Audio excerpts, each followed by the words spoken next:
Štefán je CFO, to znamená finančný riaditeľ, človek, ktorého musí asi veľmi veľa ľudí v rámci firmy počúvať. Mám na starosti finančné oddelenie, ktoré momentálne pozostáva z 5 pododdelení a dokopy nás je 29 ľudí. A možno ešte taká zaujímavosť, že 2,5 roka dozadu to bolo jedno oddelenie a 4 ľudia dokopy. Takže prvé oddelenie je accounting, oni majú na starosti klasické vedenie účtovníctva našej materskej firmy, ktorá tvorí gro našich tržieb. Potom máme oddelenie consolidation, tak oni majú na starosti účtovanie komplet in-house jednej dcérskej spoločnosti, ktorú máme v Česku.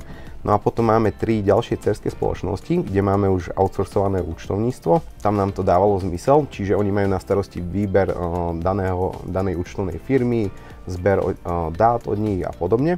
No a okrem toho ešte riešia výplaty zamestnancov. To je možno, čo si hovoril, že musí veľa ľudí počúvať kvôli výplate.